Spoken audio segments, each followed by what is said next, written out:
Everyone, नमस्कार आप सभी को। आपका स्वागत है बिब्लियोफाइल के इस टेक्निकल प्लेटफॉर्म के ऊपर, जहां हम आज बात करेंगे अपनी जो टेस्ट सीरीज चलती है उसके पेपर 879 के सॉल्यूशन को लेकर। तो चलिए देखते हैं आगे क्या है इसके अंदर।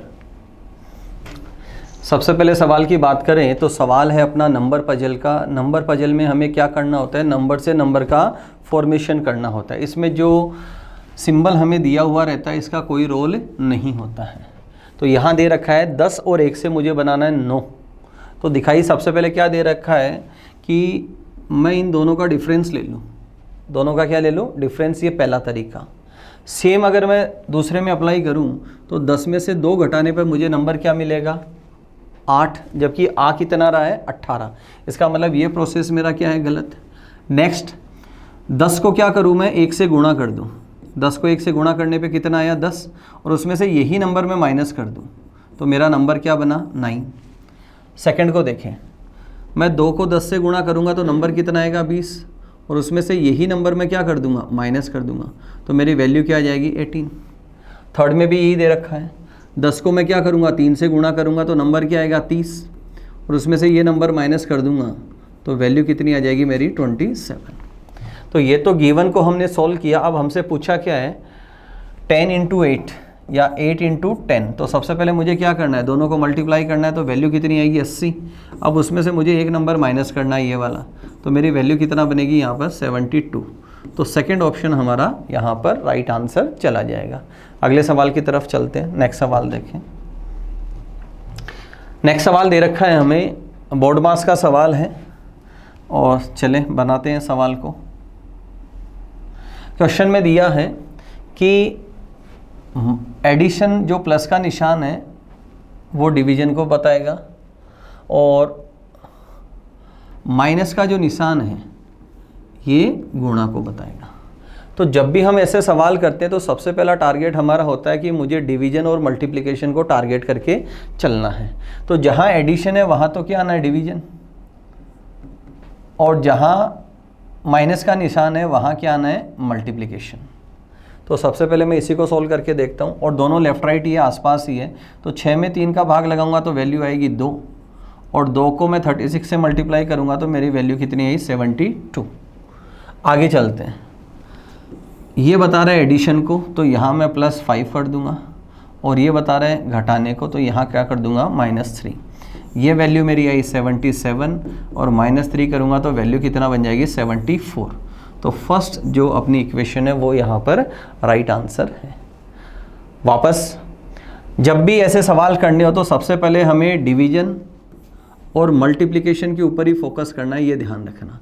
और जिस इक्वेशन में यहाँ से मुझे वैल्यू पूर्णांक के अंदर मिल जाएगी वो हमेशा राइट आंसर जाता है। नेक्स्ट सवाल देखें। अगला सवाल है मिसिंग नंबर का सवाल है, और क्लियरली विजिबल है कि मुझे कॉलम में चलना है, क्योंकि जो गिवन नंबर्स हैं ऊपर से अगर मैं नीचे की तरफ आता हूं तो वैल्यू बड़ी दिखाई दे रही है। तो किया क्या गया है उसकी बात करते हैं। अगर मैं तीनों इन नंबर्स को आपस में मल्टीप्लाई कर दूं, गुणा कर दूं, तो वैल्यू कितनी आ जाएगी मेरी 60। और वैसे ही अगर मैं इन तीनों को मल्टीप्लाई कर दूँ तो वैल्यू क्या आ जाएगी मेरी 64। सेम मुझे यहाँ लगाना है। अगर मैं इनको मल्टीप्लाई करूँगा तो ये 42 वैल्यू आई, और इंटू 3 करूँगा तो 126। ऑप्शन डी यहाँ पर हमारा राइट आंसर चला जाएगा। अगले सवाल की तरफ चलते हैं। नेक्स्ट सवाल देखें। एनालॉजी का बेस्ड ऑन वर्ड्स का सवाल है कि पेशेंट का रिलेशन डॉक्टर से उसी प्रकार है। पेशेंट किससे रिलेटेड है, रोगी किससे संबंधित है, चिकित्सक के।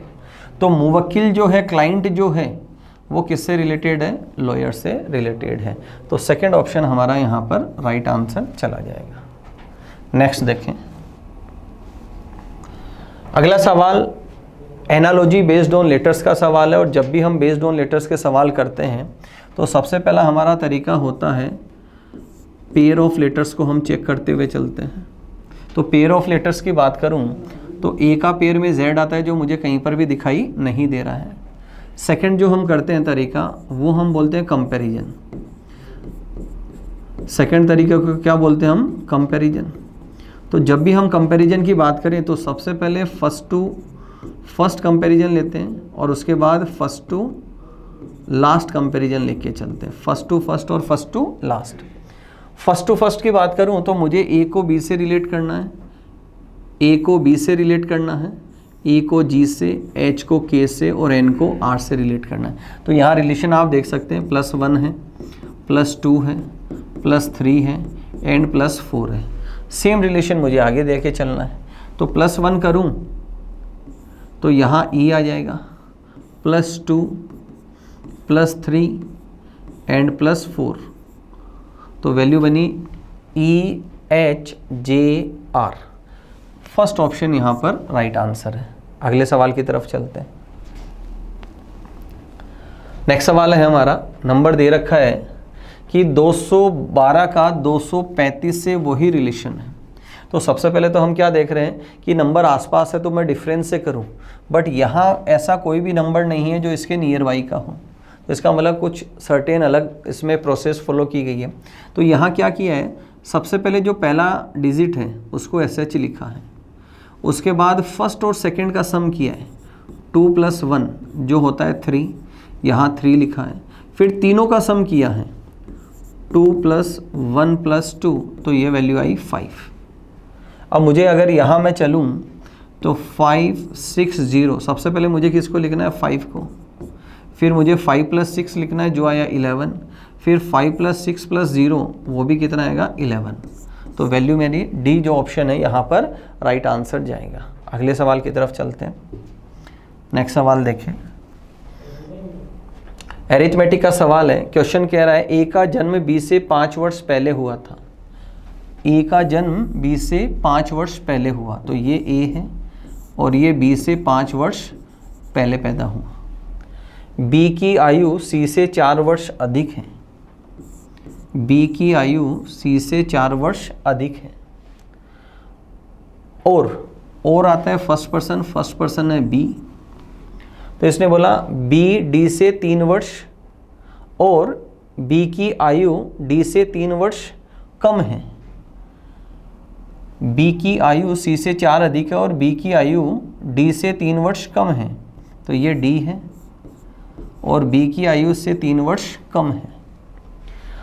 यदि इस समय ए की आयु 17 वर्ष है, ए की आयु कितनी है, 17 वर्ष।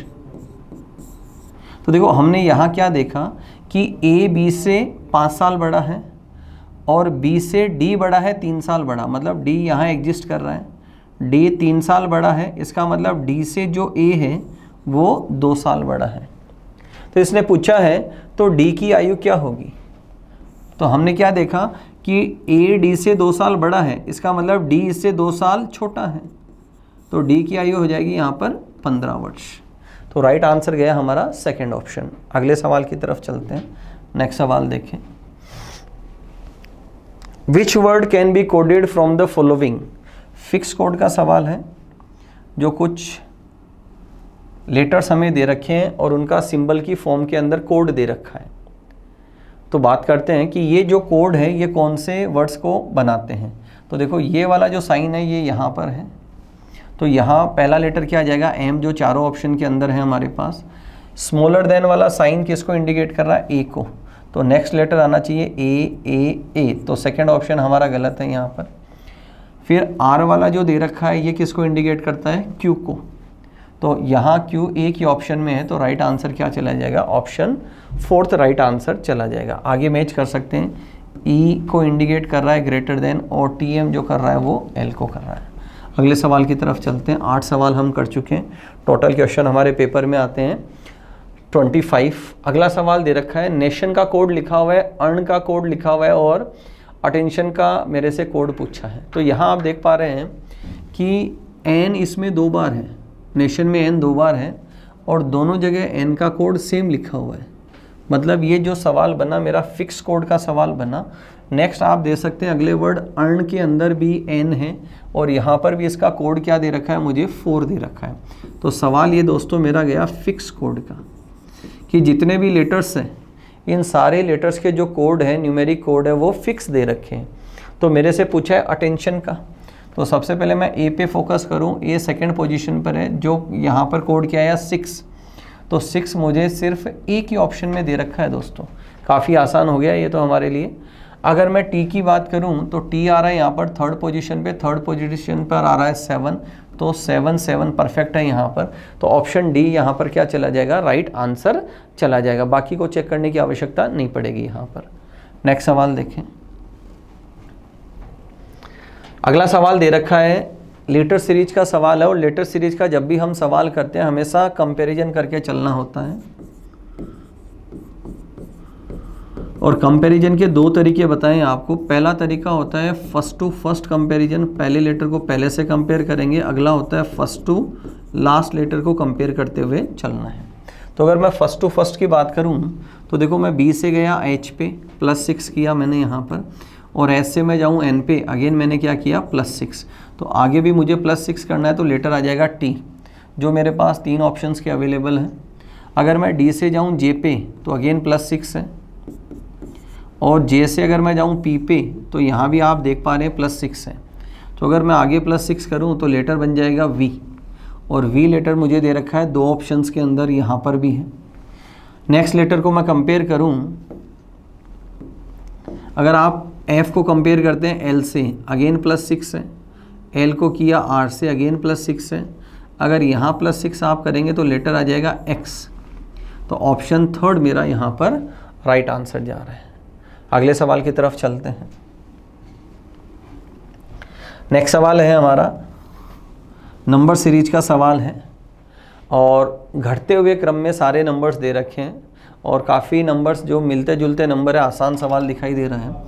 मैं 120 से 240 बनाऊं तो मुझे इंटू 2 करना पड़ेगा, अगेन मुझे यहाँ पर इंटू 2 करना पड़ेगा, और मुझे एक ऐसा नंबर चाहिए जिसको इंटू 2 करूँ तो वैल्यू क्या आ जाए मेरी 60, और मैं 15 का इंटू 2 करूँ तो वो वैल्यू मेरी परफेक्ट आ जाए।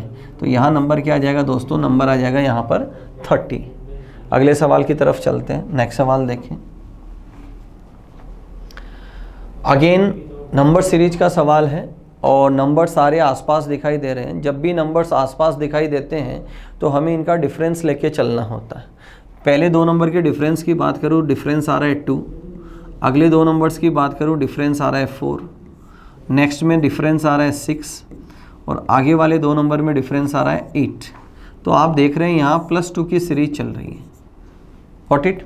तो आगे डिफरेंस जो आएगा तो वो डिफरेंस कितने का आएगा, 10 का, और 10 अगर आप इसमें ऐड करेंगे तो नंबर बनेगा हमारा 31। काफ़ी आसान सवाल है दोस्तों। अगले सवाल की तरफ चलते हैं हम।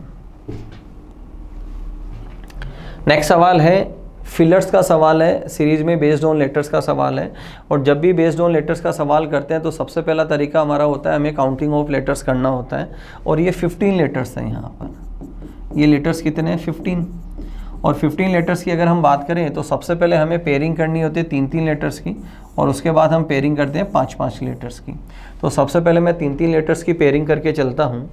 तो आप यहाँ देखेंगे 3-3 लेटर्स पे अगर मैं ब्रेक डाउन करूँ, अब मुझे क्या करना है, यहाँ पर लेटर्स को कंपेयर करते हुए चलना है। सबसे पहले मैं अगर फर्स्ट पोजीशन को कंपेयर करूँ तो आप यहाँ देख पाएंगे कि फर्स्ट पोजीशन में W है, और 2 कॉन्जिक्यूटिव स्टेप्स के अंदर सेम पोजीशन पर एक ही लेटर रिपीट हो। व्हाट इट मीन्स कि मुझे हर जगह W को ही फिल करना है, यहाँ पर W एंड W। नेक्स्ट आप यहाँ पर आगे देख पा रहे हैं, अगर मैं सेकेंड लेटर की पोजीशन को कंपेयर करूँ ए, तो हर जगह क्या आ जाएगा, A एंड A आ जाएगा। और अगर मैं जो बचा हुआ पोजीशन है उसको कंपेयर करते हुए चलूँ तो देखो आप यहाँ देंगे कि X, X, X, तो सभी के अंदर क्या आ जाएगा, X लेटर आ जाएगा। अब ऑप्शन हम पिक कर सकते हैं AAW यहाँ पर है और यहाँ पर भी है। उसके बाद दे रखा है WXX, तो ऑप्शन थर्ड मेरा यहाँ पर राइट आंसर है। अगले सवाल की तरफ चलते हैं।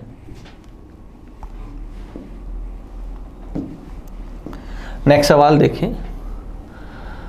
अगला सवाल है ऑड वन आउट क्लासिफिकेशन का सवाल है, बेस्ड ऑन लेटर्स का सवाल है। जब भी हम बेस्ड ऑन लेटर्स की बात करते हैं सबसे पहला तरीका हमारा होता है, हमें पेयर चेक करने होते हैं। हम बात करें जब क्वेश्चन में कितने लेटर्स हो, 4 लेटर्स दे रखे हो, तो सबसे पहले हमें पेयर ऑफ लेटर्स को चेक करना होता है। ए का जोड़ीदार Z आता है, V का E आता है, कहीं पर भी नहीं है। S का H आता है, O का L आता है। 2 ऑप्शन में नहीं मिले, क्योंकि अगर होता तो एक ऑप्शन में तो पक्का मिलता ही है, बाकी 3 अलग हो जाती, एक अलग हो जाता। अगला तरीका, जब भी हम करते हैं तो सवाल को सबसे पहले करते हैं डिफरेंस के थ्रू, और डिफरेंस में हम 3 मेथड की बात करते हैं। फर्स्ट को सेकंड से, सेकंड को थर्ड से और थर्ड को फोर्थ से कंपेयर करना, फर्स्ट को फोर्थ से और सेकंड को थर्ड से कंपेयर करना। अगला होता है फर्स्ट को थर्ड से और सेकंड को फोर्थ से कंपेयर करना। तो सबसे पहले हम फर्स्ट को लेके चलते हैं कि चारों लेटर्स को आपस में हम कंपेयर करते हुए चलते हैं। तो देखो, आपने देखा मैं एन से अगर आर जाऊँ तो +4 हो रहा है, आर से वी जाऊँ तो भी +4 है, और वी से अगर मैं ए पे जाऊँ तो यहाँ +5 हो रहा है। जी से अगर आप के जाते हैं तो +4 विजिबल है, के से ओ जाएँ तो +4 है, और ओ से एस जाएंगे तो भी कितना है, +4 हो रहा है। नेक्स्ट ऑप्शन के अंदर जाऊँ मैं तो यहाँ +4 हो रहा है, यहाँ पर अगेन 4 का डिफरेंस है, और अगेन यहाँ पर 4 का डिफरेंस है, यहाँ पर भी 4 का डिफरेंस है, अगेन एंड अगेन। ये सारी तीनों क्या दे रखे हैं, सिमिलर। तो यहाँ फर्स्ट ऑप्शन क्या हो जाएगा, मेरा एलिमिनेट हो जाएगा कि बाकी 3 में लेटर्स के बीच 4-4 का डिफरेंस है और एक में डिफरेंस उससे अलग आ रहा है। क्वेश्चन नंबर 15 की तरफ चलते हैं, देखें अगला सवाल। नेक्स्ट क्वेश्चन है हमारा, अगेन ओड वन आउट का सवाल है, बेस्ड ऑन नंबर्स का सवाल है, और दोनों नंबर आसपास दिखाई दे रहे हैं। तो नंबर अगर आसपास हो तो सबसे पहले क्या करते हैं, डिफरेंस के थ्रू चलते हैं। तो यहाँ इन दोनों नंबर्स के अंदर 16 का डिफरेंस है, यहाँ दोनों में 16 का डिफरेंस है, यहाँ दोनों में 16 का डिफरेंस है, और यहाँ 14 का डिफरेंस है। तो क्लियरली विजिबल है ऑप्शन बी मेरा क्या है, यहाँ पर डिफरेंट हो जाएगा, क्योंकि बाकी 3 में जो डिफरेंस देख रखा है वो सेम है और एक में डिफरेंस अलग है। अगले सवाल की तरफ चलते हैं। वेन डायग्राम का सवाल है और मुझे रिलेशन बनाना है 3 जो वेरिएबल है, एक है स्टूडेंट, सिंगर्स एंड डांसर्स। तो छात्र और गायकों में क्या रिलेशन है, यहाँ रिलेशन जाएगा सम आर का, कि कुछ जो स्टूडेंट हैं, रिलेशन किसका जाएगा, सम आर, कि कुछ स्टूडेंट गायक हो सकते हैं। अगर स्टूडेंट और डांसर्स की बात करूं तो कुछ स्टूडेंट क्या हो सकते हैं, डांसर हो सकते हैं। और गायक, गाने वाले और डांसर्स की बात करूं तो कुछ जो गायक हैं वो डांसर भी हो सकते हैं। तो यहाँ रिलेशन सम आर का आया, तो थर्ड ऑप्शन यहाँ पर मोस्ट एप्रोप्रिएट आंसर है। अगले सवाल की तरफ चलते हैं। नेक्स्ट सवाल देखें, वेन डायग्राम का सवाल है अगेन, और इसमें दे रखा है कि जो सर्कल है वो बॉयज़ को बताता है, लड़कों को बताता है, और जो ट्राइंगल है वो खिलाड़ियों मतलब प्लेयर्स की बात करता है, और आगे दे रखा है कि जो वर्ग है वो रूरल, जो ग्रामीण है उनको बताता है। अब पूछा क्या है उसके ऊपर चलते हैं। इसने बोला निम्न में से ग्रामीण खिलाड़ी लड़कों को कौन, मतलब तीनों कैटेगरी में जो आए वो मुझे बताना है, कि जो बॉयज़ में भी आए, रूरल में भी आए और प्लेयर्स में भी आए। तो देखो, अगर आप ए को देखते हैं तो ए सिर्फ प्लेयर वाली कैटेगरी में, तो ये यहाँ एलिमिनेट हो गया। बी की अगर मैं बात करूँ तो बी ट्राइंगल में आ रहा है, सर्कल में आ रहा है, लेकिन स्क्वायर में नहीं आ रहा, तो ये एलिमिनेट हो गया। डी ऑप्शन जो है वो तीनों कैटेगरी के अंदर आ रहा है, तो यहाँ ऑप्शन थर्ड हमारा राइट आंसर आ जाएगा। अगले सवाल की तरफ चलते हैं, काफ़ी आसान सवाल था ये। नेक्स्ट क्वेश्चन की अगर हम बात करें, सिलोजिज्म का सवाल है, एक्सप्लेन करते हैं, वेन डायग्राम बनाते हैं सबसे पहले इसका। क्वेश्चन देखिए क्या दिया हुआ है इसमें, ऑल एनिमल्स आर बर्ड्स, सभी जानवर पक्षी हैं और कुछ जानवर मनुष्य हैं। जब दोनों में एक ही वेरिएबल कॉमन हो तो सबसे पहले हम जो सम आर वाला है उसको ड्रॉ करते हैं। तो इसने दे रखा है कुछ जानवर मनुष्य हैं, डायग्राम में हमने बनाया कि कुछ जानवर मनुष्य हैं। नेक्स्ट दे रखा है सभी जानवर पक्षी हैं, सभी जानवर पक्षी हैं, ये वेन डायग्राम है इसका। अब दे रखा है कुछ मनुष्य पक्षी हैं, बिल्कुल कुछ मनुष्य और पक्षी एक दूसरे को इंटरसेक्ट कर रहे हैं, तो कुछ मनुष्य पक्षी हैं। आगे दे रखा है कुछ पक्षी मनुष्य, ये इसी का वाइस वर्सा है, तो दोनों सही है। तो यहाँ थर्ड वाला ऑप्शन राइट हो जाएगा कि कंक्लूजन फर्स्ट और सेकंड दोनों यहाँ पर सही है। अगले सवाल की तरफ चलते हैं, क्वेश्चन नंबर 19 देखें। सीक्वेंस ऑफ वर्ड्स का सवाल है जिसमें 10 शब्द हमें दे रखे हैं, और नाम अगर आप पढ़ पा रहे हैं तो क्लियरली विजिबल है कि ये जो शरीर हैं उसके जो अलग अलग प्लेसेज या वो जो बॉडी पार्ट्स हैं उनके नाम इसने दे रखे हैं। तो देखो, या तो हम ऊपर से नीचे की तरफ आएंगे या नीचे से ऊपर की तरफ। अगर आप देखें तो एडी से नीचे बॉडी के अंदर कुछ भी नहीं है, तो सबसे डाउनवर्ड क्या आया, एडी, और खोपड़ी की बात करें तो सबसे ऊपर कौन आया, खोपड़ी। तो या तो 3 से स्टार्टिंग होगी या 1 से स्टार्टिंग होगी। तो यहाँ देखो स्टार्टिंग 1 से किसी में भी नहीं है, स्टार्टिंग किससे दे रखी है, 3rd, मतलब खोपड़ी से दे रखी है। तो पहला ऑप्शन तो क्या कर दूं मैं यहाँ पर एलिमिनेट कर दूं, ये जो 4th वाला ऑप्शन है। अब खोपड़ी के बाद देखो शरीर के हिस्सों की बात करें तो खोपड़ी से नीचे क्या आया, मुख, मतलब 9 नंबर आएगा। तो ऑप्शन फर्स्ट भी मेरा अलग हो जाएगा, यहाँ पर गलत हो गया। और मुख के बाद चेहरा, चेहरे से नीचे क्या आया, गर्दन वाला हिस्सा आया। तो 4 दोनों में दे रखा है। गर्दन से अगर मैं नीचे जाऊँ तो शोल्डर दे रखा है, कंधा दे रखा है। और कंधे से कौन जुड़ा हुआ है, हाथ जुड़ा हुआ है। कंधे से कौन जुड़ा हुआ है, हाथ जुड़ा हुआ है। तो ऑप्शन 3rd भी यहाँ पर गलत हो जाएगा। फिर हाथ से नीचे चेस्ट वाला पार्ट आ गया, चेस्ट से नीचे पेट वाला पार्ट आ गया, और उसके नीचे थाई अपनी आ गई, और उसके बाद नी है, और उसके बाद एडी। तो सेकंड ऑप्शन यहाँ पर मोस्ट एप्रोप्रिएट आंसर है हमारा। नेक्स्ट सवाल की तरफ चलते हैं। अगला सवाल देखें, डायरेक्शन का सवाल है, ड्रॉ करते हैं। देखो चलते हैं थोड़ा। विजय अपने कार्यालय से प्रारंभ करके 4 किलोमीटर उत्तर की ओर चलता है। ये स्टार्टिंग पॉइंट लिया हमने कि यहाँ से वो 4 किलोमीटर चला नॉर्थ की ओर, फिर राइट मुड़कर दाएं मुड़ता है। देखो विजय जा किधर रहा था, नॉर्थ की तरफ। और हमने पढ़ा है कि जब भी मुझे राइट घूमना हो, इसका मतलब होता है मुझे क्लॉकवाइज घूमना है और 90 डिग्री के ऊपर घूमना है, ये हमेशा ध्यान रखना है। अब वो राइट मुड़ा और 2 किलोमीटर चला, फाइन। फिर राइट मुड़कर 6 किलोमीटर चलता है। अब वो किधर जा रहा था, ईस्ट की तरफ। यहाँ से राइट घूमा 90 डिग्री पे, तो डाउनवर्ड आएगा, तो वो 6 चला। तो यहाँ तक तो 4 हो गया, और ये हो गया हमारा 2। फिर राइट मुड़ा और कितना चला, 1 हमने यहाँ छोड़ दिया। 6 किलोमीटर के बाद फिर दाएं मुड़ता है और 2 किलोमीटर चलता है। तो वो साउथ की तरफ जा रहा था। अगर यहाँ से राइट घूमेगा तो क्लॉकवाइज घूमेगा, और यहाँ पर आ गया वो 2 किलोमीटर। अब यहाँ से अगेन क्या किया, वापस से राइट मुड़ा। तो वो जा रहा था किधर, वेस्ट की तरफ, और यहाँ से राइट घूमेगा तो किधर आएगा, नॉर्थ की तरफ। और 2 ये हाइट 2 रख करके, और वो 2 ही वापस चल रहा है। तो यही तो स्टार्टिंग पॉइंट था और यही फाइनल पॉइंट है। तो इसने पूछा वह प्रारंभिक स्थान से कितनी दूरी पर है, तो वो प्रारंभिक स्थान से 0 डिस्टेंस के ऊपर है। 20 सवाल कर चुके हम। अगले सवाल की तरफ चलते हैं। नेक्स्ट सवाल देखें, ब्लड रिलेशन का सवाल है, ड्रॉ करते हैं इसको। देखें दे रखा है सी बी की पत्नी है, ये बी है और बी की पत्नी है सी। ई सी का बेटा है, ई बेटा है सी का। हम पेरेंट्स को प्रेफरेंस देते हैं, पेरेंट्स में पिता को प्रेफरेंस देते हैं जोड़ने के लिए। ए बी का भाई है, ये बी है और बी का भाई है ए। और आता है फर्स्ट पर्सन के लिए, फर्स्ट पर्सन होता है ए। और इसने कहा ए डी का पिता है, ए पिता है डी का, मतलब डी है उसकी संतान। अब इसने पूछा है ई का डी के साथ। तो हमने पढ़ा है कि रिलेशन कौन बताता है, रिलेशन वो बताता है जिसके साथ रिलेशन पूछा जाता है। तो रिलेशन किसके साथ पूछा, डी, तो डी आवाज़ लगाएगा ई को, डी आवाज़ किसको लगाएगा, ई को। और यहाँ हम देख पा रहे हैं कि ये पिता है और ये पिता का भाई, पिता का भाई हो गया चाचा, और ये है चाचा का बेटा। तो चाचा के बेटे को हम कहते हैं चचेरा भाई, और इंग्लिश में वर्ड पिक करते हैं इसके लिए कज़न। और हमारी बात हुई है कि जब भी हमें ऑप्शन उठाना हो तो ऑप्शन हमेशा इंग्लिश वाला उठा के चलना है।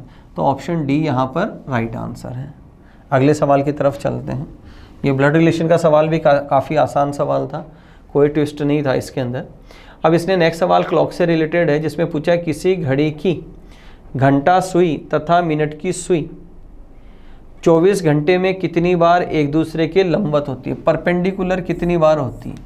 तो परपेंडिकुलर में हमने पढ़ा है कि 1 घंटे के दौरान 2 बार होती है, वो 1 घंटे के दौरान 2 बार एक दूसरे के लंबवत होती है। एक्सेप्शन हमने पढ़ा था कि 2 से 4 के बीच 3 बार होती है, और 8 से 10 के बीच भी 3 बार होती है। तो यहाँ कमी कितने की आ गई, 2 की।